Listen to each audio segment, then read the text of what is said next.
Tēnā koutou, tēnā koutou, tēnā koutou. Ko Darrin Bull, taka ingoa. Hello and welcome from wherever you are around the world. What we just did there was a greeting that was in Māori or Te Reo, and I basically said, I acknowledge you, I thank you for coming, and introduce myself as Darrin Bull, as the chair of ADHD New Zealand. Now with us today, we're delighted to have our friends with Google, with Roman Malta, Director of Asia Pacific Diversity, Equity and Inclusion, and Dr. Bonnie Zhang, a security engineer from Google Sydney. Roman is in Singapore, I'm in Wanaka, and Bonnie is in Sydney, so this is a truly global conversation. But before we go on, what I might do is ask you, Roman, first of all, to introduce yourself, and then we'll pass to you, Bonnie. Sure. Kia ora, everyone. Thank you for having us. It is an absolute pleasure to be here with all of you. My name is Roman Matla. I'm based in Singapore. I've been with Google for just over 2 years now, but I have been a diversity and inclusion practitioner for the last 20 years, based here in Singapore. I'm originally from Canada, but I think I identify far more as sort of part of this region, and certainly Singapore. It's been, like I said, home for the last 20 years. This was actually quite funny. This was a cold call for me in terms of getting involved with ADHD UK.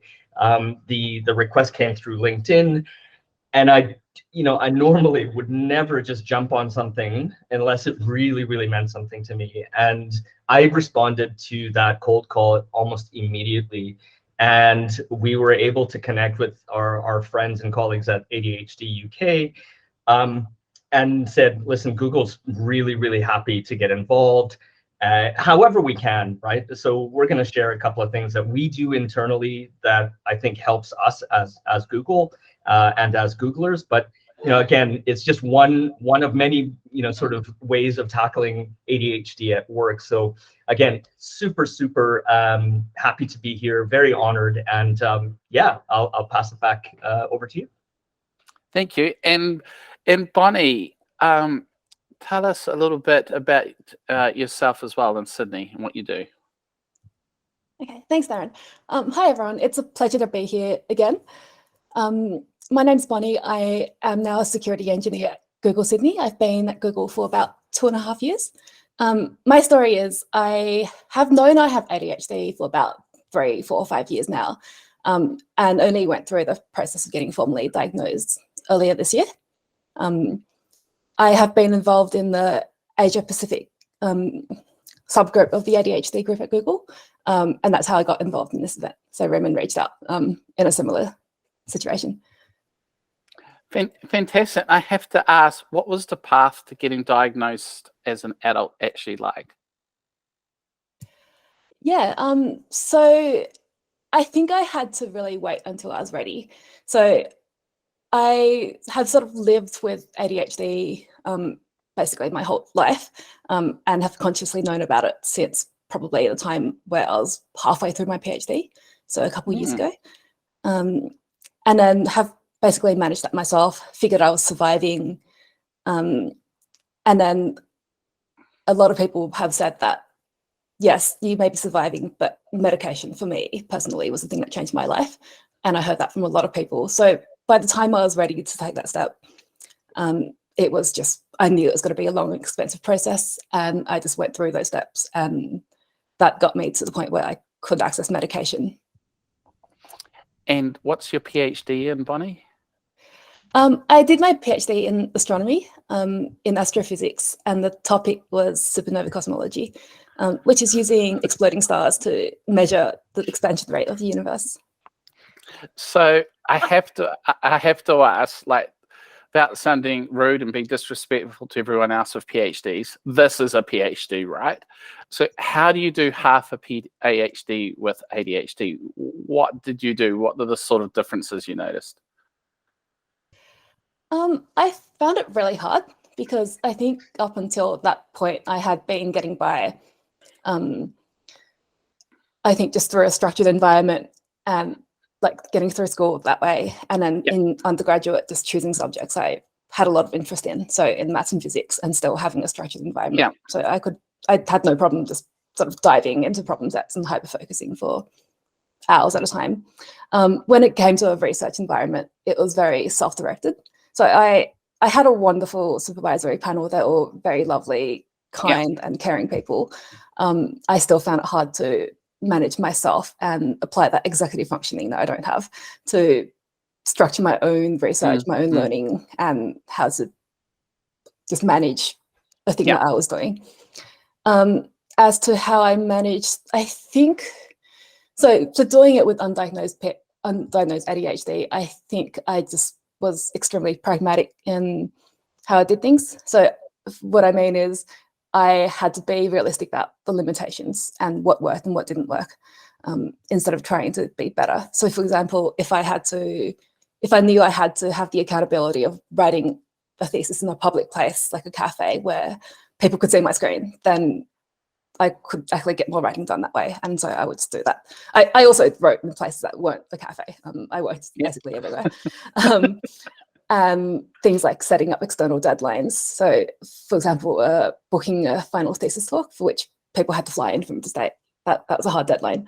And setting a date at which I was transitioning from part-time work, so 2 days a week, to 5 days a week at my software engineering job. At which point I really needed to finish up. And once you got diagnosed with ADHD and got the medication, how dramatic was the change? It was like, so everyone has a different analogy for this. For me, it felt like my brain was a badly tuned radio that was almost at the right channel, but just slightly off. And then once I started medication, it just was clear and quiet and calm. And I could actually focus on what people were saying and get through an hour-long meeting without being completely lost at the end. So it was remarkable. I think you're remarkable to do a PhD in a subject like that. There's a lot of questions I have with you, but Roman, I understand you're a parent of someone with ADHD, and there will be a lot of caregivers who will listen to this little video. What is your story with ADHD? Yeah, well, thanks for asking. Yes, indeed. I'm a parent of 2 awesome kids, a son who has dyslexia and a daughter who has ADHD. My daughter was always the kind of child that she kind of always lived in her own world. And I remember when she was in primary school, at the beginning of her educational journey, you know, she was in a local school here in Singapore, and again, no disrespect to the system, but she was labeled as a child who you know, simply just doesn't pay attention, won't really amount to much. She was ostracized.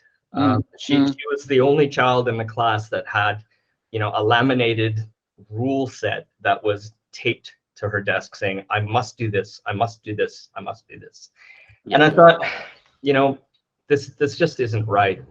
And long story short, we moved her to an international school, which we thought was going to make a big difference. We actually moved her to the same school her brother went to. And again, this was now in year 4, as she had a new teacher that was new to Singapore and new to teaching. And again, my wife and I had this horrible parent-teacher conference, like the worst PTC we've ever had. And the teacher was labeling our daughter as a troublemaker, somebody who went out of her way to be mean to other kids. Like, she described a child that wasn't our daughter.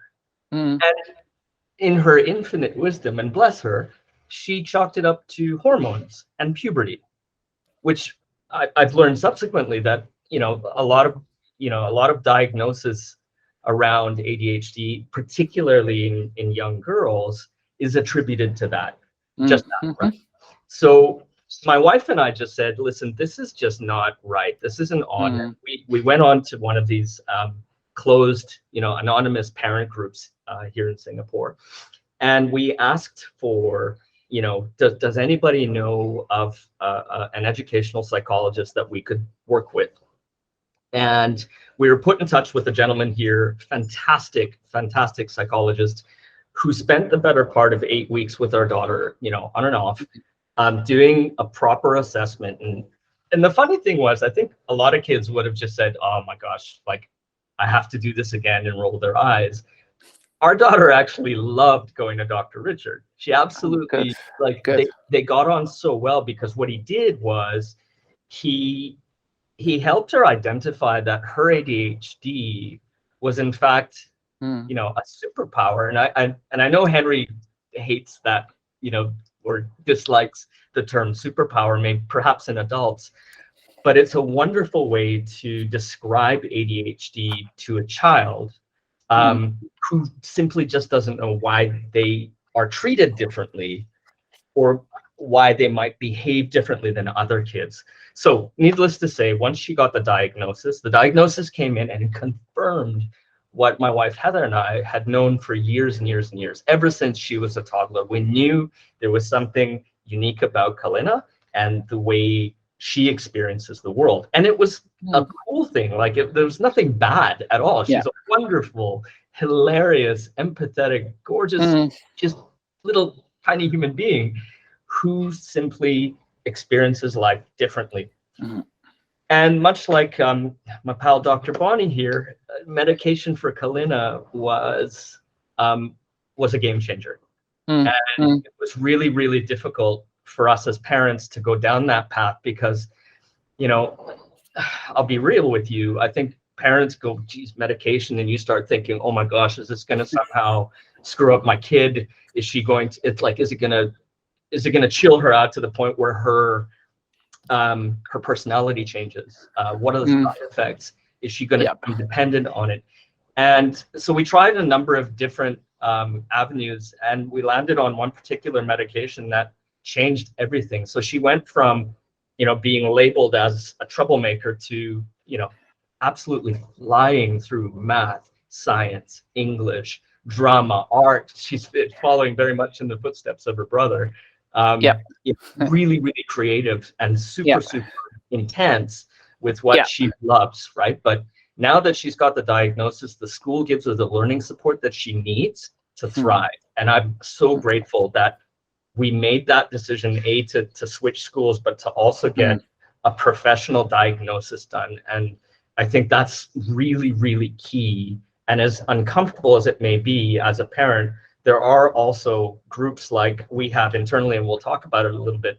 We have this ADHD group, in APAC and globally. And I joined that as a closed member of this community, and I learned so much. I mean, it was really, really a godsend for my family and I. So again, it's a long story, but contextually, it's really important for carers of kids, particularly kids with ADHD, that you take your time, do your research, but also take that leap of faith, because what we ended up doing was unlocking all that potential that she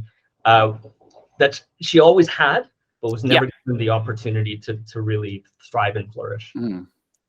Yeah, thank you for sharing. As a parent of 2 ADHD children, we have such remarkably similar stories from different parts of the world, which speaks to the fact that the issues with ADHD are global.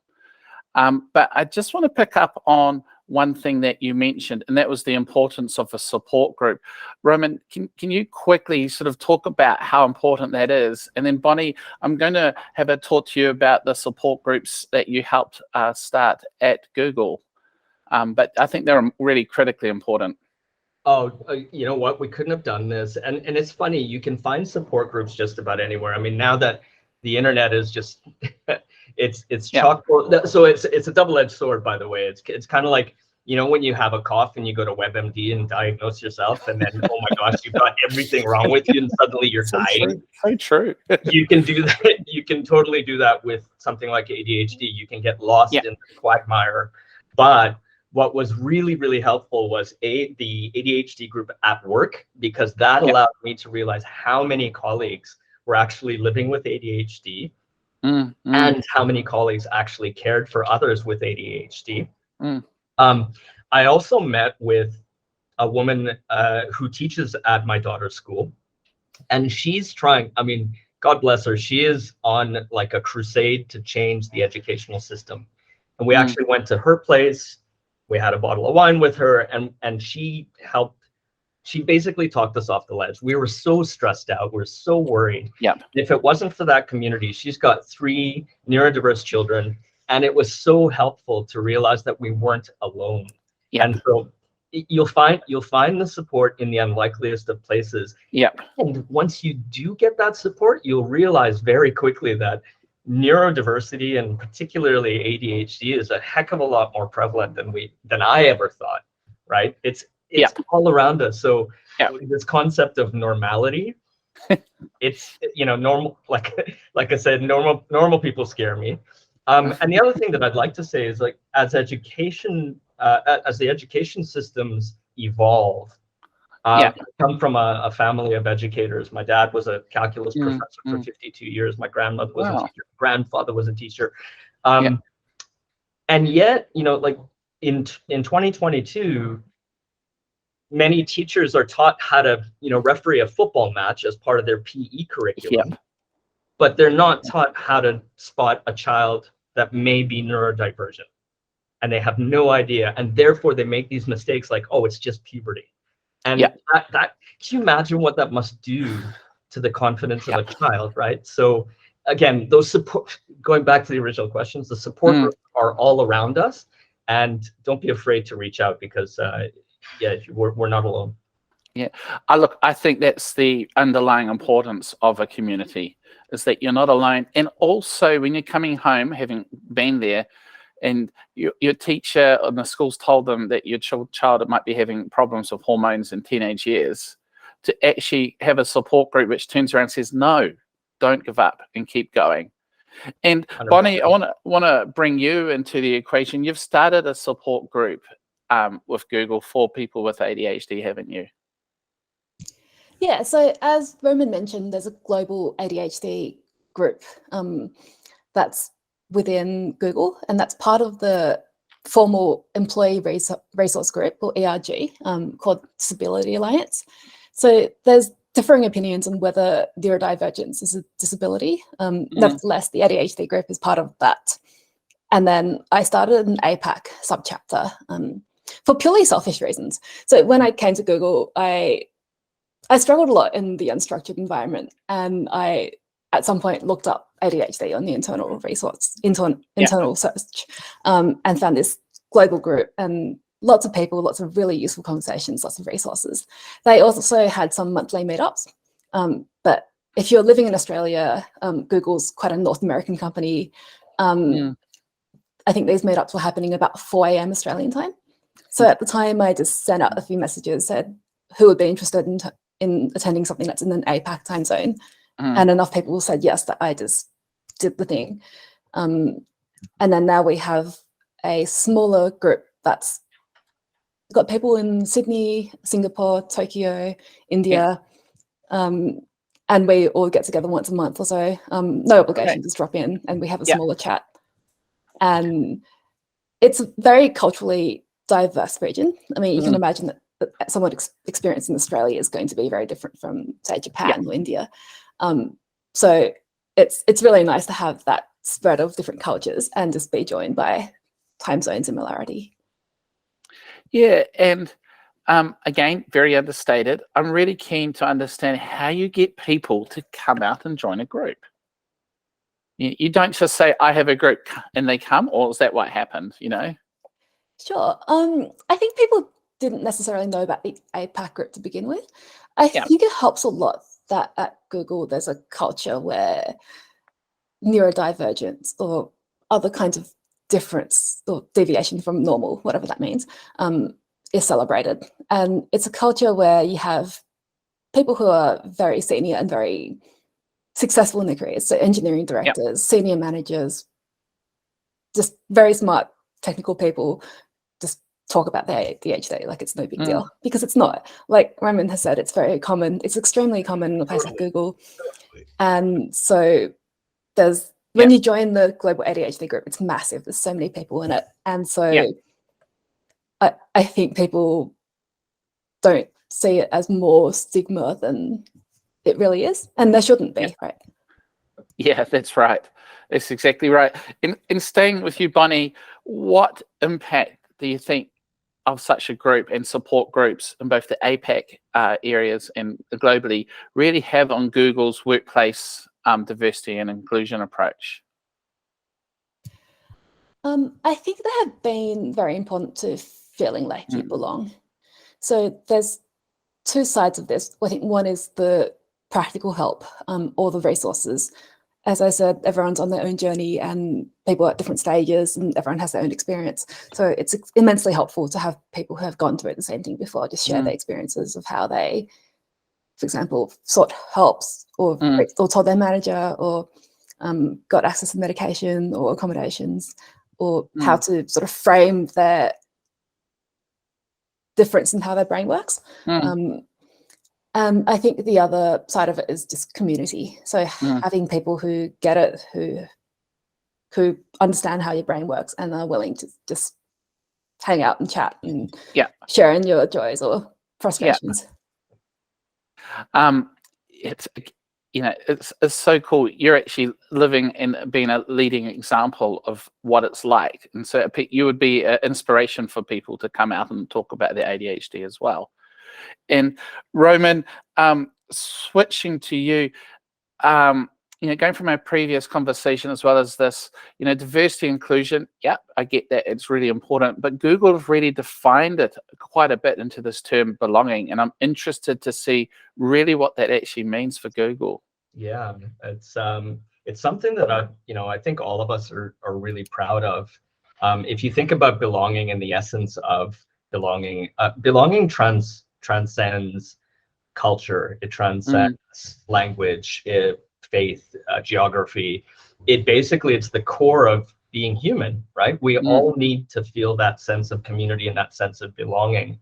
And with that comes psychological safety, comes value, comes, it's not tolerance, right? It's really, truly being valued for who you are, regardless of who you are, right? It's a beautiful thing. And you can have, I think it's also something worth recognizing that belonging is not something that you cross a finish line and say, yep, I belong. Belonging ebbs and flows, right? Based on the experience that you have at work, at home, in society, right? Little things can make you feel othered, which is the opposite of belonging, right? And so I think when it comes to diversity, equity, and inclusion, these are all incredibly important and very different sort of components, almost like it's like an equation, right? And the belonging piece is that result, and that's what we want to get to. And I think we've done a really good job. It's not perfect, and no organization is. We're dealing with human beings, right? And so that in itself is complex because every single one of us is wired very differently. There are no two people that are the same.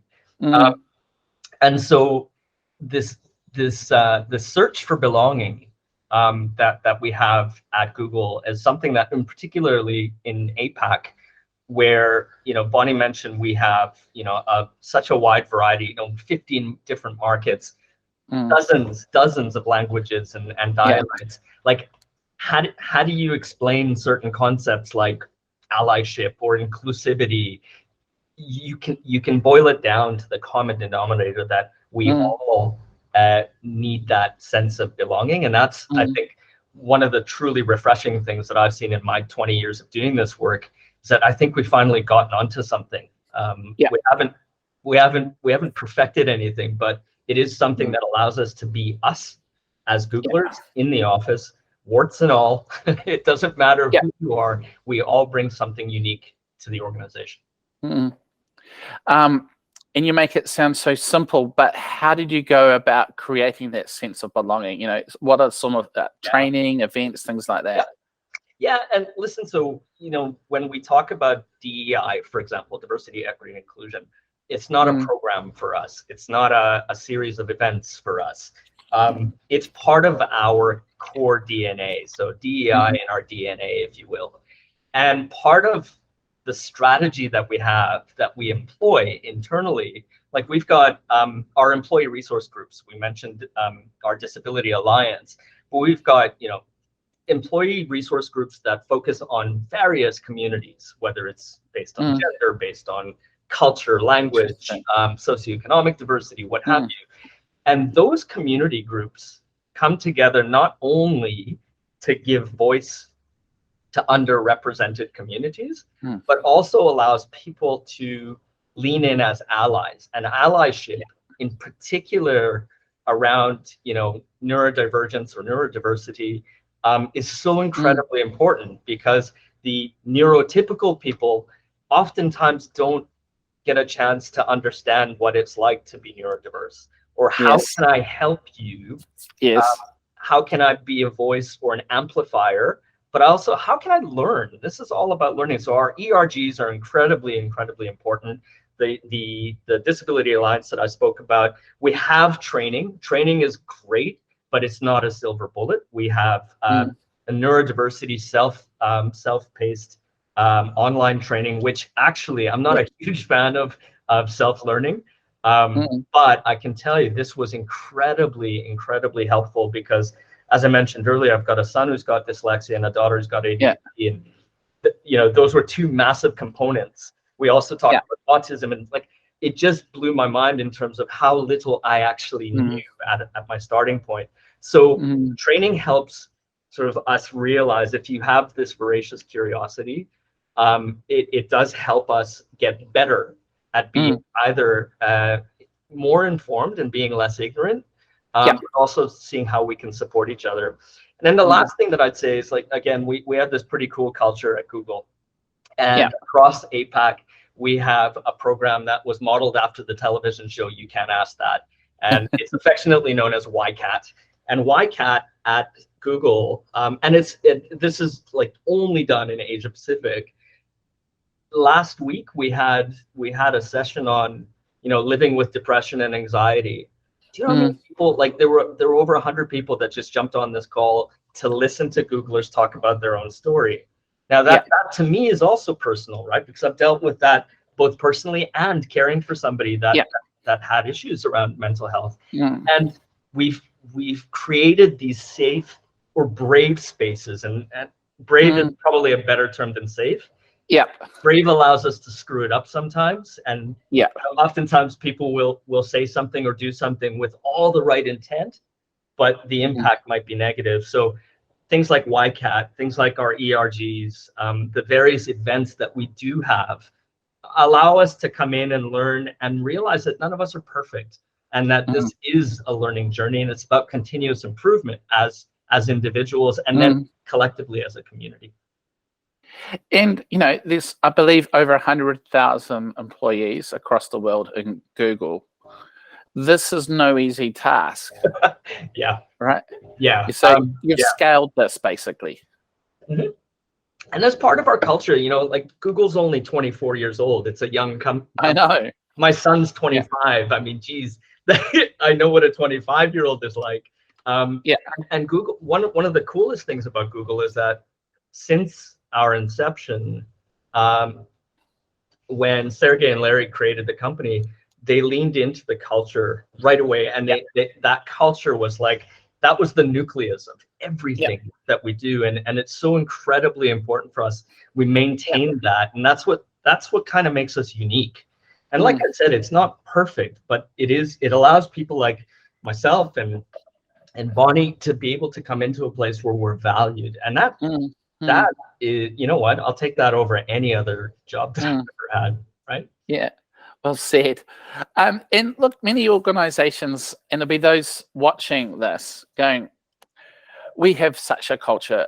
We do an annual employee survey, and they tick 4.5 every year, and so we must have an annual survey. I mean, how do you measure this? Because it seems much more real than say a celebratory lunch of a different culture. But you definitely measure it, don't you? Oops, just lost your sound there, Roman. I'm sorry. Oh, You know there what? you are. 2022, and we're still, you know, you're on mute. Apologies. Listen, we're an incredibly data-driven company, as you would imagine, right? Yeah. It's kind of like what we do, and that data is important for us. We do the annual survey, right? That a lot of companies do, but for us, Google Guys goes far beyond it. It focuses on many different areas around you know, how employees are experiencing their time at Google. The one thing I'll say about, you know, employee surveys is that, remember that they're just a point in time. They're backwards facing, right? That doesn't tell you what behaviors need to change necessarily, or how you're going to change those behaviors. Maybe it tells you what needs to change. We lean into specifically a number of very you know, detailed questions that elicit responses around inclusion, right? We call it the inclusion index. And a lot of managers, you know, they get their scores and they want to start fixing right away. Googlers are very driven to fix stuff, right? Yeah. You know, this bias towards action. It's great, but you know, it does allow us to continuously look at, you know, what does need to change, and our leaders and our Googlers expect that things will change for the better, right? So I think where you have a culture that values that feedback. I have been in other organizations that when you got your annual survey, eyes would roll, right? You're like, oh, I hear you. 120 questions, I got to fill it all out. But you know, the 90 or 100 questions that we fill out, they're meaningful, and it shows us that as an organization, we care and we want to act on that feedback. But also, you know, it's not just about Google Guys once a year. It's about creating an environment where you can talk about the things that need to change, or the things that are going really well, in an open way. So again, that culture of openness, the culture of, you know, continuous feedback, I think is what helps us keep our finger on the pulse in terms of how we measure things. And you can also, the other thing too, I mean, let's be real, we can't measure everything in this world. You can feel it. You can totally feel it, and it is a feeling. It's right here. You know when you belong, and you know when you don't, right? And it's pretty simple. So as a leader, you need to be looking around you and saying, am I creating an environment where everybody is valued? Am I checking my biases? Am I truly empathizing and understanding, you know, what others might be going through? And I think that's that constant. It's a good thing. It's a constant pressure on us as Googlers to always think about, you know, the collective, but also, you know, how do we show up in that? And Bonnie, picking up on that, what's it like to feel like that you belong? What does that mean for you? I think it mostly means that I am appreciated for who I am, and this isn't just for neurodivergent people. It's for anyone in the company, however they are different or however they're not different. To feel like I don't have to be a different person. I don't have to hide like the ways in which my ADHD presents, for example. I can be appreciated for what I can bring to the table, for who I am, and not just tolerated. Which I think was something that Roman referred to, and something that came up in last week's conversation quite a bit as well. Just being appreciated. And you would have come across, you know, perhaps friends, people outside of Google who feel like they don't belong. I mean, that must be a pretty scary place if you feel like you don't belong. Yeah, I mean, I think we've all been there. Let's put our hands up for those of us who have worked in environments that, you know, toxic would be an understatement in some cases. Actually, I did work with people that went out of their way to create really hard environments for people, and I don't understand that. And so it's nice to be on the polar opposite end of that, and to be sort of stewards of a culture that, again, not perfect, but boy, oh boy, I'd take this over anything else I've ever had. That's right. And I guess also it must start from the very beginning, which is your recruitment process. Yes. So how does that work from building a sense of belonging? Because that's where it starts, really. Yeah, of course. And let's sort of dissect this a little bit. When people are when we recruit, right? Prospective, employees, candidates will also Google whack us, right? They want to know what kind of environment, and that's fair, right? It's not just one way. It's not, you can't just have it all your way, right? Individuals, like before I was hired, I did all my research. I wanted to understand what the culture stood for, and it was something that, again, from a values perspective, really drew me in. It was like a magnet. And so, we're really committed to make, and this sounds sort of cliche, making diversity, equity, and inclusion part of everything that we do, particularly around recruiting. So our hiring managers go through a series of sort of reinforcement trainings, right, around unbiasing, around we have a program called Culture Add and not Culture Fit. And I remember speaking to somebody a couple of weeks ago when I was in Korea, and they were from a massive F&B organization, huge, one of the biggest in the world. And she was sort of debating with me. She's like, well, why would you want people that are different? Shouldn't you, by right, try and attract people that will fit your culture? And I said, but then you have, like, where's your diversity of thought and diversity of experience? Where's, like, no, I'm always looking for who can add that awesome piece that's missing. And so we work really, really hard, not just with our hiring managers, but also our recruiters, right? Because they're out there sourcing candidates for us. They're out there on the front lines. And they also need to speak to our culture eloquently in a way that's going to attract people. And it's not a sales pitch. You have to be honest. You have to be open. You have to be, genuine with how you speak about the organization. But again, we make no secret that we look at diversity as a superpower for us in the region. It is our superpower in this region, and we lean into it very, very, very much. And both of you, I understand, have recruited people. I'm really interested at what stage, or if at all, do people come forward and say, I'm neurodiverse, I have ADHD, I'm autistic, I have dyspraxia. Is that something that you actively ask for, or do you sort of leave it to come out as you get to know them? I think when you're hiring people, so I'll speak just purely from my experience. I've hired a team. We've had massive growth in my team over the last year and a half. And one of the questions that I ask as an interviewer, usually at the latter part of the conversation, is, are there any accommodations that you might need? And by asking that question, you're almost saying that I'm not assuming that you're just you come in and start your work, and that there's something that you might not actually need from us as a company to get the best out of you. And so it's a wonderful way. And again, I also think the way people interview and the conversation needs to be genuine and real. So I try and make people feel, again, valued for who they are and what they bring to any organization. But I wouldn't go out and say, like, please tell me everything about you. And this, people are nervous when you interview, right? It's hard.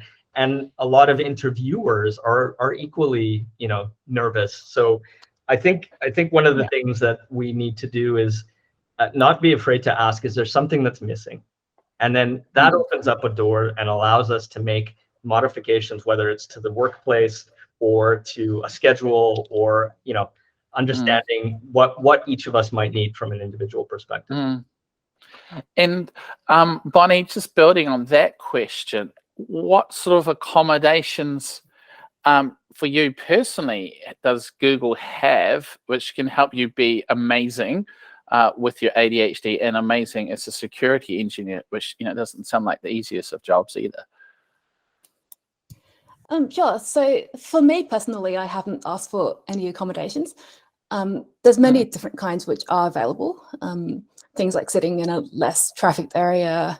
Everyone gets noise cancelling headphones. I have seen people sort of set up light blocking devices.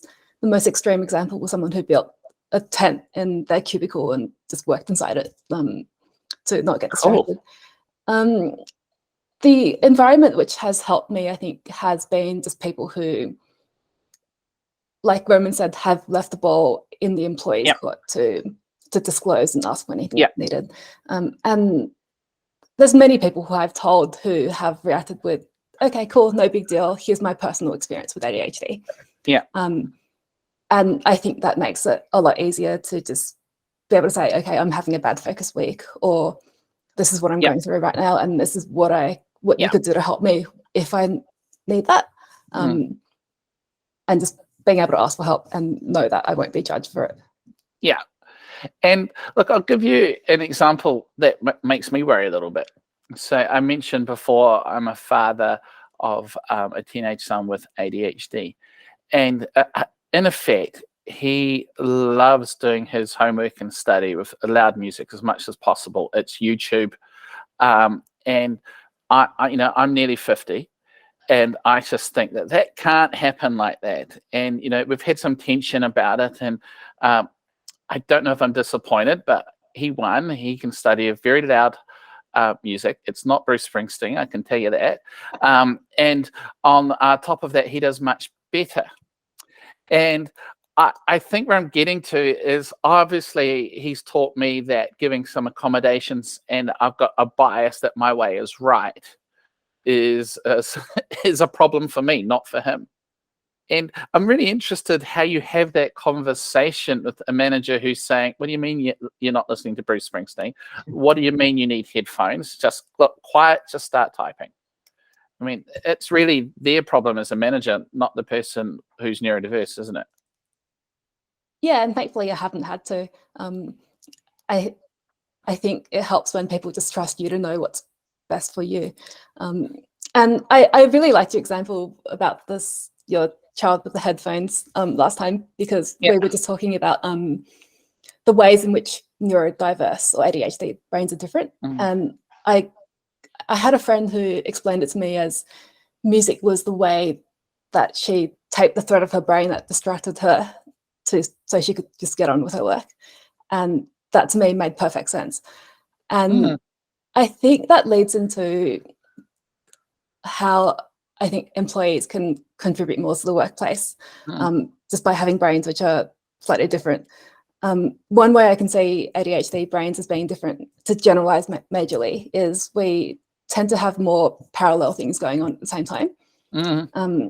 So I think that leads to more easily context switching and getting distracted, but also being able to make creative links between seemingly unrelated things and to problem solve outside the box and to connect dots which other people may not be able to see.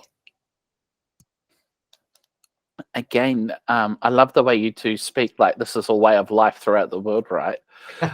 So there'll be people who are watching this, and there's certainly people out there who for years have been trying to replicate the Google model, right? But very few organizations are stepping into diversity and inclusion and bringing that sense of belonging. And I really appreciate how authentic you've both been. And so my question to you, Roman, is why do you think, especially for a company like Google, where everyone wants to replicate it, why do you think companies are not getting it? Ooh, that's a great question. I don't know if it's so much that companies aren't getting it. I think diversity, equity, and inclusion in many instances is still seen as a program. It's an HR thing, right? Yeah. Oh, Roman has left the meeting. I'm sure he's leant on the wrong button and he'll be back. But I'm going to be a bit rude, Bonnie, and ask you that question, because I was going to, why do you think people and other organizations don't get it? I think one thing Google gets right is we approach it from the top down and also from the bottom up. So what that means is there's programs like what Roman's leading and has referred to, where we think about DEI as part of all of our work and have that training for managers, directors, senior leadership, and so on. But also what that does is fosters an environment where people can form grassroots organizations like the ADHD group. And it becomes part of the culture to talk about what people need in the community and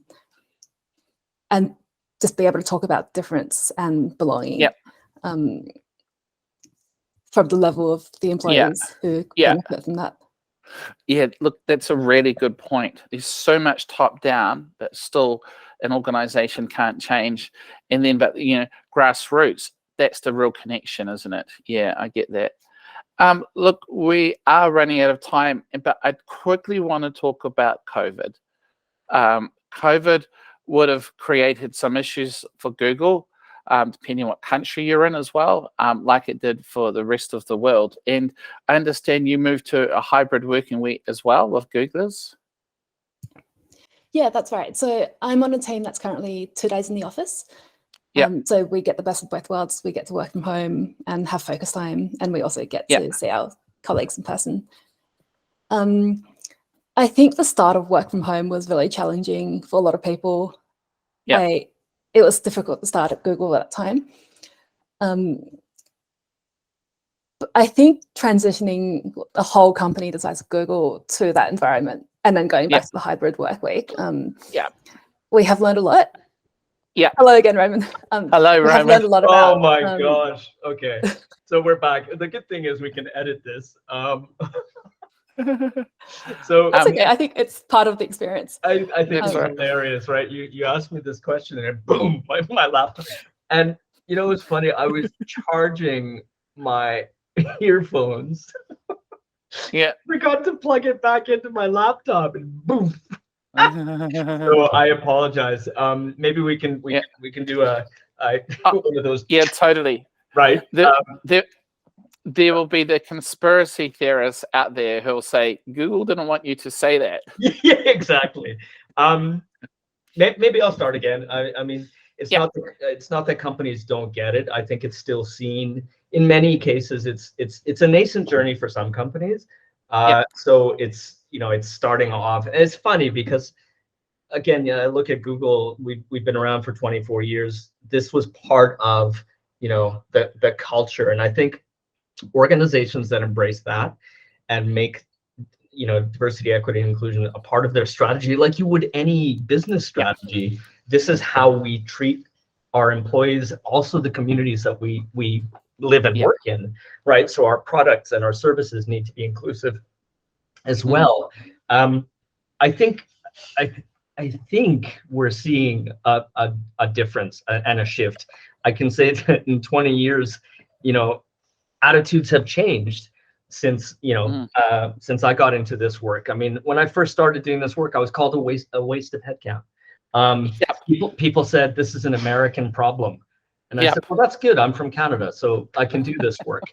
and yeah, it was. It was not.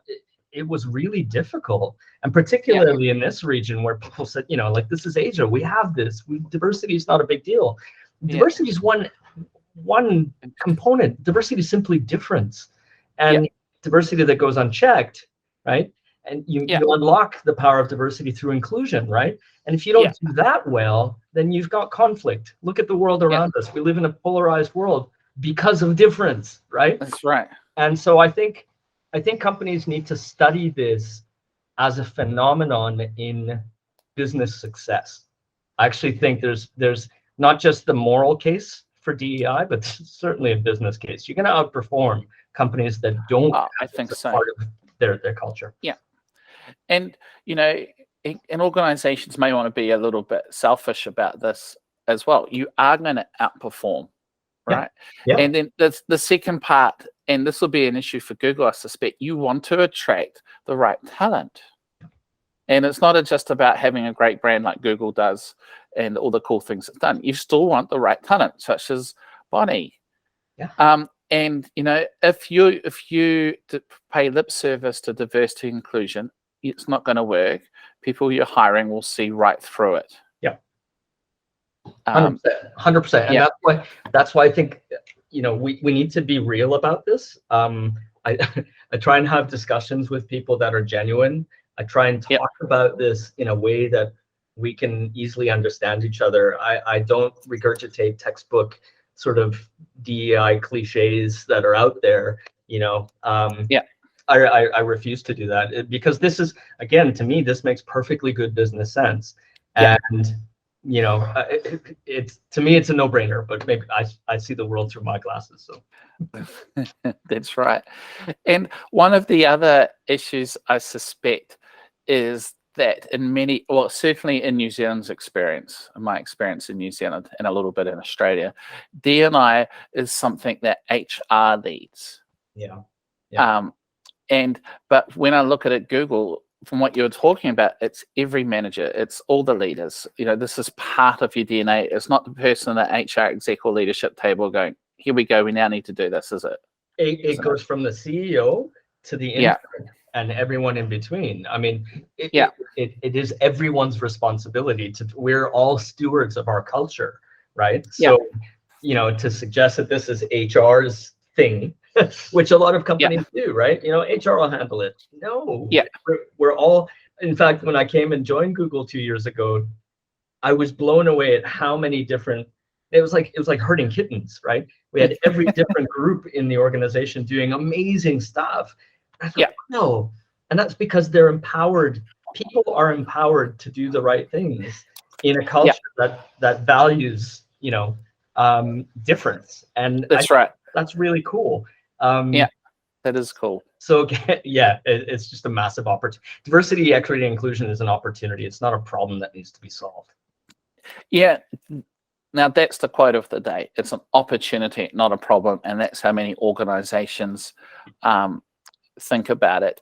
Now, before you disappeared on us, Bonnie and I were just chatting on COVID and hybrid working. And part of me thinks it's reassuring that Google had the same problems going to hybrid working and with COVID, except thinking about it, it'd be much worse because you had COVID across multiple workplaces throughout the world, and say in New Zealand instances, it's just one country to look at. So it would have been quite hard going to hybrid working, I suspect. Yeah. I mean, hybrid work listen, it's not just something that, affects Google. It affects all of us, right? The playbook wasn't there 2.5 years ago, right? And I remember 20 years ago trying to convince people that flexible work was a good thing, and it's going to be part of how we do things. And I was laughed at, saying our shareholders will never allow people to work part-time. Wow. The world has changed, but this is the next normal, right? It's the next normal. So we need to adopt that strategy of flexibility. Hybrid work has its challenge, in terms of how people feel and their sense of belonging. Case in point, I have a team where 7 of us are based in Singapore. I have people from all over the region that are also part of the team.